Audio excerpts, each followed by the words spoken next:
Friends, இந்த முதலீடு கிழமையில நம்ம பேச போற தலைப்பு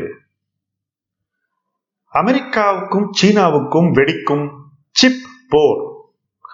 செமிகண்டக்டர் சிப்ஸ் நாம வாழ்க்கையில எல்லா கேட்ஜெட்ஸ்லயும் இருக்கு. இதனுடைய உற்பத்தி கடந்த ஒரு 40 ஆண்டுகள்ல பெருசா இருக்கு. தொழில்நுட்பம் பெருவாரியாக உருவாக்கிய நாடு அமெரிக்கா.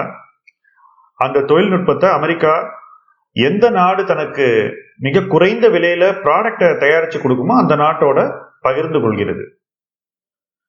முதல்ல டைவானோட பண்ணிட்டு இருந்தாங்க.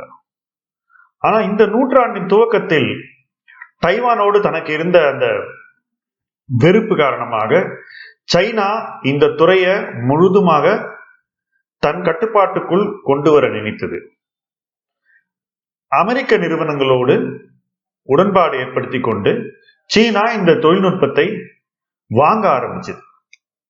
இந்த தொழில்நுட்பத்தை சைனாவுக்கு விற்கிறது மூலமாக அமெரிக்க நிறுவனங்கள் பில்லியன்ஸ் கணக்கில் டாலர் சம்பாதிச்சுட்டு இருந்தாங்க. அதனால அவங்களுக்கு சைனாவுக்கு விற்கிறதுல அதிக ஆர்வம். ஏன்னா சைனா கொடுக்கக்கூடிய விலை டைவானுடைய விலையை விட அதிகம்.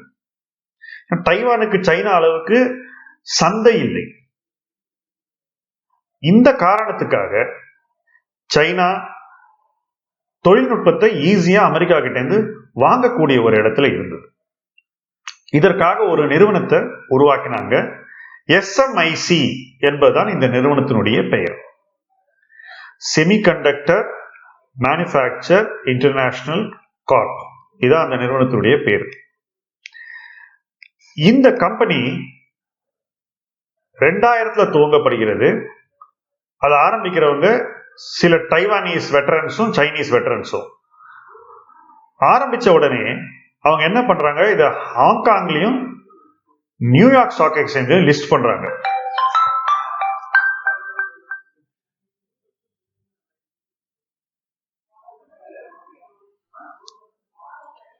நியூயார்க் ஸ்டாக் எக்ஸ்சேஞ்சில் லிஸ்ட் பண்ணும் போது அது ஒரு அமெரிக்க நிறுவனம் போல ஒரு பிம்பத்தை அந்த நாட்டில் ஏற்படுத்துறாங்க.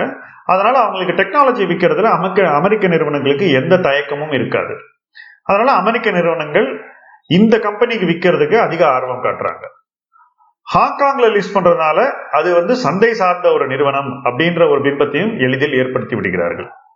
ஆனா இது ரொம்ப நாளைக்கு தொடரல. ஒரு 10 வருஷத்துக்கு மேல நியூயார்க் ஸ்டாக் எக்ஸ்சேஞ்சில் லிஸ்ட் ஆகி வர்த்தகத்துல இருந்த இந்த பங்குகள் அங்கிருந்து வித்ரா பண்றாங்க. வித்ரா பண்ணிட்டு சைனாவில் நாஸ்டாக்கு போட்டியாக ஏற்படுத்தப்பட்ட ஸ்டார் என்று சொல்லக்கூடிய ஒரு எக்ஸ்சேஞ்சில் அதை லிஸ்ட் பண்றாங்க. ஸோ ஹாங்காங்ல தொடருது, ஷாங்காயில புதுசா வருது.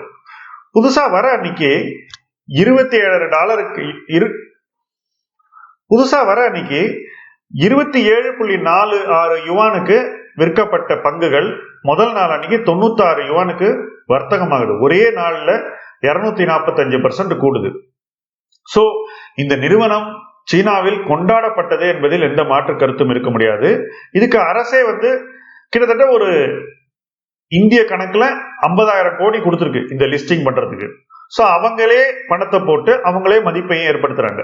இந்த மாதிரியான நிறுவனத்தை தான் ட்ரம்ப் நேரடியாக தாக்குறாரு. என்ன செய்யறாருன்னா, ஹுவாவே நிறுவனத்தை எப்படி அவர் தன்னுடைய கண்ட்ரோலுக்குள்ள கொண்டு வந்தாரோ அதே மாதிரி இந்த நிறுவனம் மீதும் நடவடிக்கை எடுக்கிறாரு. அமெரிக்க அரசு என்டிட்டி லிஸ்ட் என்று ஒரு லிஸ்ட் வைத்திருக்கிறது. அதுக்குள்ள இதை கொண்டு வர போறாங்க. என்ன ஆகும்? அமெரிக்க நிறுவனங்கள் நேரடியாக இந்த நிறுவனத்துக்கு டெக்னாலஜி விற்க முடியாது. அப்போ அமெரிக்க கவர்மெண்ட் கிட்ட போய் ஒரு ரெவ்யூ ப்ராசஸ் இருக்கு. அந்த ரெவ்யூ ப்ராசஸ்ல அமெரிக்கன் கவர்மெண்ட் சாட்டிஸ்ஃபை ஆனா தான் இந்த நிறுவனத்துக்கு டெக்னாலஜியை விற்க முடியும்ன்ற ஒரு நிர்பந்தத்தை ட்ரம்ப் இப்ப ஏற்படுத்த போறாரு. இது இந்த நிறுவன பங்குகளை சரிய செய்திருக்கின்றன. கடந்த சில நாட்கள்ல வெகுவாக சரிந்திருக்கிறது. இன்ஃபேக்ட் லாக்டவுனுக்கு முன்னாடி இந்த பங்கு ஒரு 12-13 ஹாங்காங் டாலருக்கு தான் ட்ரேட் ஆயிட்டு இருந்தது. ஆனா ஜூன் ஜூலை மாதத்துல உயர்ந்து $42 தொட்டது. இன்றைக்கு வணிகத்துல வெறும் 18.24 ஹாங்காங் டாலர் தான் இருக்கு.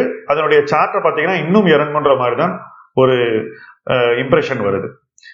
இந்த நிறுவனம் ஏன் இத்தகைய நடவடிக்கையை இப்பொழுது எதிர்கொள்கிறது?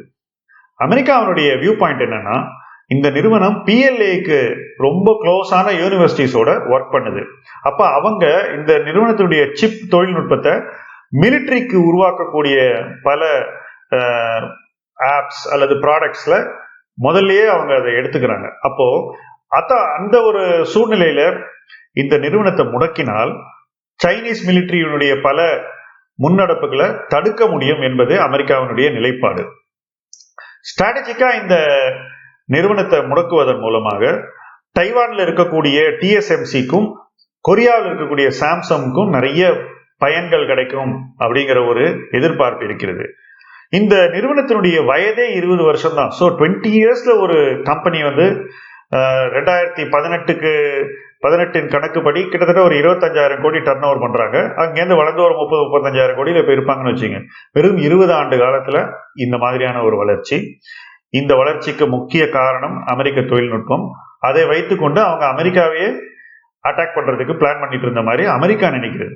ஸோ இந்த சூழ்நிலையில அவங்க இந்த நிறுவனத்தை பேன் பண்றாங்க, அந்த ஸ்டாக்கை கிராஷ் பண்ண வைக்கிறாங்க. அந்த நிறுவனத்துக்கு தொழில்நுட்பம் கிடைக்காத ஒரு சூழ்நிலையை அமெரிக்கா ஏற்படுத்துகிறது. இப்படி ஒரு சூழ்நிலையிலிருந்து இந்த நிறுவனம் மீண்டு வருமா என்பதையே ஒரு கேள்விக்குறியாகிட்டாங்க. அதுவும் எப்ப பண்றாங்கன்னா அந்த IPO முடிஞ்சு ஒரு 100 நாள் கூட ஆகல. ஸோ சைனீஸ் இன்வெஸ்டர்ஸ் இதுல பெரிய நஷ்டத்தை அடைந்திருப்பார்கள் என்பதில் எந்த மாற்று கருத்தும் இருக்க முடியாது. இது மாதிரியான நடவடிக்கைகள் அமெரிக்கா துணிந்து எடுக்கிறது. அதுக்கு தெளிவான காரணங்கள் இருக்கின்றன. ஏன்னா அமெரிக்கா தன்னுடைய தொழில்நுட்பத்தை வேற நாடுகளுக்கு டைரக்ட் பண்ண போறாங்க. ஸோ இப்ப அது எந்த நாடு என்பது போக போகத்தான் தெரியும். ட்ரம்பினுடைய இந்த மாதிரியான ஒரு சர்ஜிக்கல் ஸ்ட்ரைக்னு சொல்லலாம். இந்த ஸ்ட்ரைக் நிச்சயமாக சீனாவை பாதிக்கும். சீனா இது போன்ற பல நெருக்கடிகளை தொடர்ந்து சந்தித்து வருகிறது. ஆனால் இது உலக அரங்கில் அதிகம் பேசப்படாத ஒரு நிகழ்வாகவே நடந்து வருகிறது. சைனாவோட பிகெஸ்ட் செமிகண்டக்டர் கம்பெனிக்கு இப்படி ஒரு நெருக்கடி வந்திருக்கும் போது இது ஒரு பேசுபொருளாக இருக்க வேண்டும். ஆனால் ஏனோ இதை பற்றி பலர் பேசவே இல்லை என்பதுதான் உண்மை. இந்த நிகழ்வை தொடர்ந்து அடுத்தது அமெரிக்கா தொழில்நுட்பத்தை எந்த நாட்டிற்கு எந்த நிறுவனத்துக்கு டிரான்ஸ்பர் பண்ண போறாங்கன்றத நம்ம தொடர்ந்து கவனிப்போம். சைனாவை பொறுத்த வரைக்கும் இந்த பின்னடைவு ஒரு பெரிய தாக்கத்தை ஏற்படுத்தும். அவங்க பண்ண இன்வெஸ்ட்மெண்ட்ஸுக்கு ரிட்டர்ன் கிடைக்காது.